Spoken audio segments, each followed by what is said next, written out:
जैसा कि दोस्तों आज है 8 सितंबर और 8 सितंबर से आपका थर्ड फेज का आरआरसी ग्रुप डी का एग्जाम स्टार्ट हो गया है।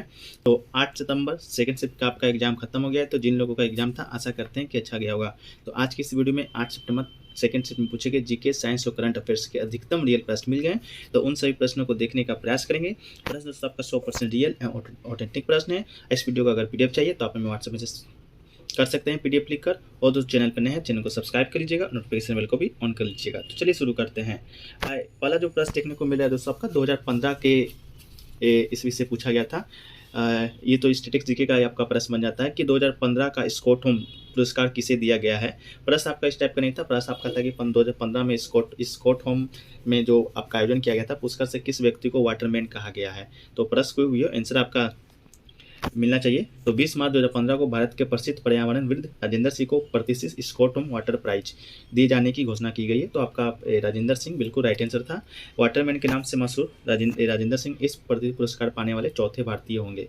तो आपका राजेंद्र सिंह आंसर था कि पुरस्कार से किस व्यक्ति को स्कॉटहोम में वाटरमैन कहा गया है। तो आपका राजेंद्र सिंह राइट आंसर है। अगला दोस्तों क्वेश्चन था कि असम में कौन सा त्यौहार जो 7 दिनों तक मनाया जाता है। तो दोस्तों रोंगाली जो बिहू है वो असम का लोकप्रिय त्यौहार है। असम के 3 अलग संस्कृति उत्सव में से एक समूह को दर्शाता है और दुनिया भर के असम प्रवासी इसे धूमधाम से मनाते हैं।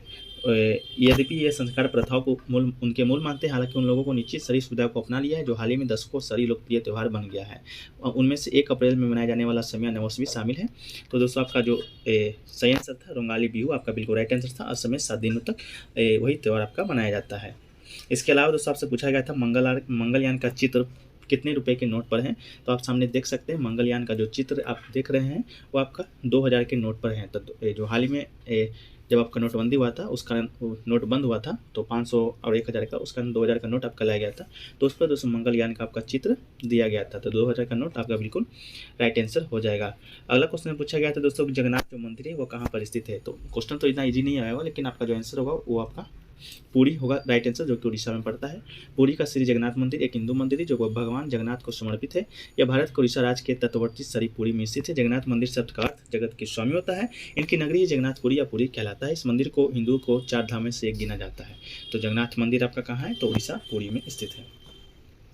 अगला क्वेश्चन पूछा गया था दोस्तों वन जीव संरक्षण अधिनियम कब आया था। तो सरकार ने वन जीव संरक्षण अधिनियम 1972 को देश के वन जीवों को सुरक्षा प्रदान करने के लिए अवैध शिकार, तस्करी और अवैध व्यापार को नियंत्रित करने के उद्देश्य से लागू किया था। तो 1972 आपका बिल्कुल राइट आंसर था। इसके अलावा जनवरी 2003 में अधिनियम में संशोधन भी किया गया था और सजा और अधिनियम के तहत अपराधों के लिए जुर्माना और अधिक कठोर भी बना दिया गया था। तो 1972 आपका राइट आंसर होगा। संशोधन पूछेगा तो 2003 आपका बिल्कुल राइट आंसर होगा। अगला क्वेश्चन दोस्तों पूछा गया था स्पर्श योजना किससे संबंधित है। तो सामने आप जो देख रहे हैं स्पर्श योजना ये अगर आपका क्वेश्चन होगा डाक टिकट संग्रह, कृषि, शिक्षा और अर्थव्यवस्था ऑप्शन दिया गया होगा। तो दोस्तों आपका डाक टिकट संग्रह आपका बिल्कुल राइट आंसर होगा। कमेंट करके बताइएगा कि आपका स्पर्श योजना यही वाला आया था या दूसरा आपका इसका आंसर था। स्पर्श योजना का जो पूरा नाम है दोस्तों दीनदयाल स्पर्श योजना इसका आपका नाम है। अगला क्वेश्चन दोस्तों पूछा गया था 2011 के जनगणना के अनुसार सबसे कम बोली जाने वाली भाषा कौन सा है। आपके ऑप्शन में दिया गया था तेलुगु, मराठी, तमिल और बंगाली। ये 4 ऑप्शन आपको दिया गया था। तो केंद्र सरकार के द्वारा 2011 के जनगणना के अनुसार हिंदी भारत की सबसे बोली जाने वाली भाषा है। तो सबसे बोली जाने वाली भाषा कौन सा है, हिंदी है। हिंदी को मातृभाषा के रूप में बोलने वाले की संख्या 41.03 से बढ़कर 43.63% हो गया है। इसके बाद दोस्तों आपका बंगाली दूसरा नंबर पर है। तो बंगाली आपका छठ गया। इसके बाद मराठी आपका तीसरा नंबर पर है। इसके बाद तेलुगु, इसके बाद तमिल, इसके बाद गुजराती है। तो दोस्तों आपको शायद ऑप्शन से आपका आया होगा कि ऑप्शन में जो सबसे कम बोली जाने वाला भाषा कौन सा है। तो आपका तमिल राइट आंसर हो जाएगा, क्योंकि आप देख सकते हैं हिंदू के बाद आपका हिंदी के बाद बंगाली है, बंगाली के बाद मराठी, बंगाली के बाद तेलुगु, इसके बाद तमिल। तो लास्ट में तमिल ही है। तो आपका तमिल सही आंसर हो जाएगा। लेकिन दोस्तों अगर 22 सूचीबद्ध भाषाओं में सबसे कम जो भाषा बोला जाता है आपका संस्कृत जो भाषा बोला जाता है, हालांकि आपका ऑप्शन में था ही नहीं। तो ऑप्शन के अनुसार आपका तमिल बिल्कुल राइट आंसर हो जाएगा। अगला दोस्तों पूछा गया था आपका कावेरी नदी सहायक नदी कौन है। ये आपका शायद नहीं पूछा गया था, फिर भी देख लेते हैं अगर पीडीएफ में आई गया है। तो कावेरी नदी बंगाल की खाड़ी में गिरती है, दक्षिण पूर्व प्रवाहित होती है। सिमसा, हेमावती, भवानी इसकी उपनदियाँ हैं। आपका ये प्रश्न था। प्रश्न आपका था गिरना और पूर्णा नदी किसकी सहायक नदी है, उसको भी लास्ट सब नीचे देखेंगे। अगला दोस्तों 11वीं अनुसूची संविधान में कब जोड़ा गया था, यह आपका प्रश्न आया था। तो भारतीय संविधान की 11वीं अनुसूची 93वें संविधान संशोधन अधिनियम के द्वारा 1992 में जोड़ा गया था। तो 93वें संविधान संशोधन 1992 में आपका राइट आंसर हो जाएगा। इस अनुसूची में 29 विषय को शामिल किया गया था। आपको सुबह किसी में यह प्रश्न पूछा गया था कितने विषय को रखा गया था। इस अनुसूची में पंचायत की शक्तियाँ, ग्रामीण विकास, गरीबी उन्मूलन, बाजार, सड़क और पीने का पानी जैसे विषय आपको शामिल किया गया है। तो 73वां संविधान संशोधन 1911 में 11वीं अनुसूची को जोड़ा गया था, जिसमें 29 विषय आपके थे। अगला दोस्तों पूछा गया था आपका धार्मिक स्वतंत्रता से रिलेटेड प्रश्न आपका आया था।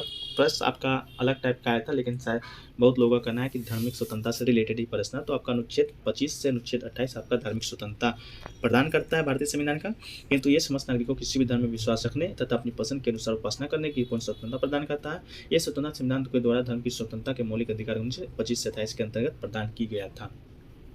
शायद आपको मिलान करने का आया था या क्या करने का आया था, शायद अनुच्छेद 15, अनुच्छेद 16 था आपका लोक नियोजन, अनुच्छेद 17 आपका हो जाएगा अस्पृश्यता का अंत, अनुच्छेद 18 का हो जाएगा उपाधियों का अंत।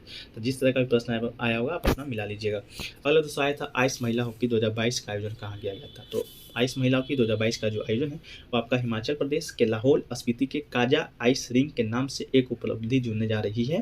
तो आपका हिमाचल प्रदेश बिल्कुल राइट आंसर हो जाएगा। जीता कौन था, तो जीता शायद आपका लेह लद्दाख था। लेह लद्दाख आपका आइस महिला हॉकी 24 का आयोजन किया गया है। वैसे आपका ये हिमाचल प्रदेश ही राइट आंसर था। आपका आइस महिला हॉकी 2022 का मेजबानी आपका वही किया था। अगला दोस्तों मेंढी की आफत सारणी में कितने समूह वर्ग है। तो मेंढी का आया था या आपका आधुनिक आवर्त सारणी आया था, किस तरह का प्रश्न आया था उसको छोड़िए, तो देख लेते हैं। आवर्त सारणी का जो आधुनिक रूप दिखाया गया उसमें दोस्तों 18 वर्ग है और 7 आवर्त है। तो 18 7 आपका ऑप्शन में था, तो आपको बिल्कुल राइट आंसर हो जाएगा। वहीं दोस्तों मेंढी की आवर्त सारणी में देखें तो 9 समूह और 7 आवर्त है। इसके अलावा दोस्तों आपका प्रश्न आया था कि पीएच मान 6 से कम है तो क्या होगा, और पीएच मान 9 है तो क्या होगा, या 9 से कम है तो क्या होगा। तो पीएच मान अगर 6 से कम है तो दोस्तों आपका अम्लीय हो जाएगा, और पीएच 9 है या 9 से कम है तो आपका दोस्तों क्षारीय हो जाएगा। आपको सुबह के सिम्पटम एनालिसिस की वीडियो में बताया था कि 7 से कम है तो अम्लीय और 7 से अधिक है तो आपका क्षारीय हो जाएगा। अगला क्वेश्चन था दोस्तों कि पत्तियां जब भोजन बनाती है तो किस माध्यम से पेड़ों के हिस्सों में पहुंचता है। तो दोस्तों आपका फ्लोएम समान उत्तक के द्वारा पहुंचता है। इसे विष्ट भी कहा जाता है। फ्लोएम एक जटिल अस्थायी उत्तक है। ये समान मंडल के अंदर पाया जाता है। इसका जो मुख्य कार्य पत्तियों के द्वारा बनाए गए कार्बनिक भोज्य पदार्थ का श्रवण पौधे के अनुभाग तक करना है। तो आपका फ्लोएम बिल्कुल राइट आंसर था। इसके बाद दोस्तों आपका पूछा गया था स्वतंत्रता के पहले अर्थव्यवस्था कैसी थी। तो भारतीय अर्थव्यवस्था स्वतंत्रता प्राप्ति के समय अल्प विकसित अर्थव्यवस्था थी। तो अल्प विकसित अर्थव्यवस्था आपका ऑप्शन में होगा, तो बिल्कुल राइट आंसर हो जाएगा। इसमें प्रति व्यक्ति आय और औद्योगिक विकास का स्तर निम्न था। कृषि पर अधिक निर्भरता थी। आधारभूत संरचना बहुत पिछड़ी हुई अवस्था में था। आयतों पर अधिक निर्भरता थी। गरीबी तथा बेरोजगारी होने की क्षमता जैसी सामाजिक चुनौतियों भारत में विद्यमान थी।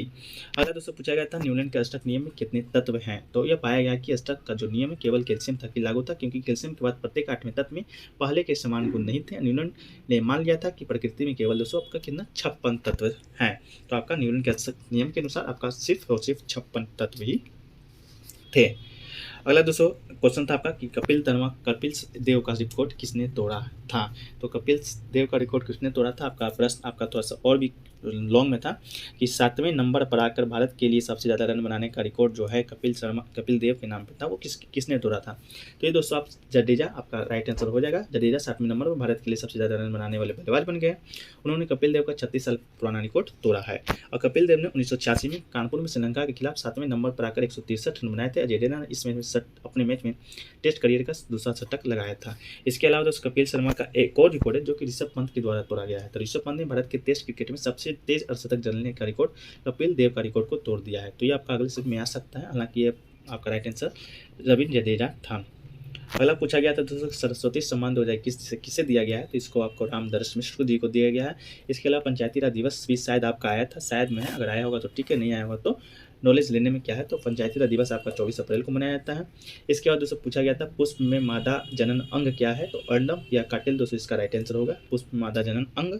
इसके बाद पूछा गया था दोस्तों आपका गिरना और पूर्णा किस नदी की सहायक नदी है। तो गिरना नदी भारत के महाराष्ट्र राज्य में बने वाली एक नदी है। ये ताप्ती नदी का एक उपनदी है। तो ताप्ती नदी आपका ऑप्शन में था, तो ताप्ती नदी आपका राइट आंसर हो जाएगा। ये पश्चिम घाट में उत्पन्न होती है और फिर नासिक जिले से निकलती है। इसमें मौसम नदी विलय कहते हैं। फिर उत्तर दिशा में बहकर ये जलगांव जिले में ताप्ती नदी में विलय हो जाती है। तो ताप्ती नदी आपका बिल्कुल राइट आंसर हो जाएगा। जब गिरना नदी आपका ताप्ती नदी का सहायक नदी है तो पूर्णा नदी भी ऑब्वियसली उसी नदी की सहायक नदी होगा। अगला दोस्तों कि CnH2n प्लस में कार्बन की संख्या 5 है। तो उसका नाम आपको शायद बताना था। तो पेंटेन इसका नाम था, जिसका जो सूत्र होता है C5H12 इसका सूत्र आपका राइट आंसर हो जाएगा। अगला क्वेश्चन पूछा गया था दोस्तों कि 12 वाट का आपका शक्ति दिया गया था, 6 वाट विभवांतर दिया गया था। तो धारा का मान निकालना था। इसको आपको ओम के नियम से बनाना था। तो इसका जो राइट आंसर दोस्तों आपका 2 ऑप्शन में था शायद, तो आपका 2 राइट आंसर हो जाएगा। चलिए दोस्तों इतना ही प्रश्न अभी तक मिले हैं, और भी प्रश्न मिलेंगे तो उसको PDF में ऐड कर देंगे। PDF आपको टेलीग्राम चैनल या व्हाट्सएप नंबर मैसेज कीजिएगा तो मिल जाएगा। तो वीडियो देखने के लिए धन्यवाद। वीडियो कैसा लगा कमेंट सेक्शन में बताइएगा। अच्छा लगा तो वीडियो को लाइक कीजिएगा, दोस्तों में अधिक से अधिक शेयर कीजिएगा, और चैनल पर नए हैं चैनल को सब्सक्राइब कर लीजिएगा, नोटिफिकेशन बेल ऑन कर लीजिएगा। तो मिलते हैं नेक्स्ट वीडियो में, जब तक के लिए जय हिंद, जय भारत।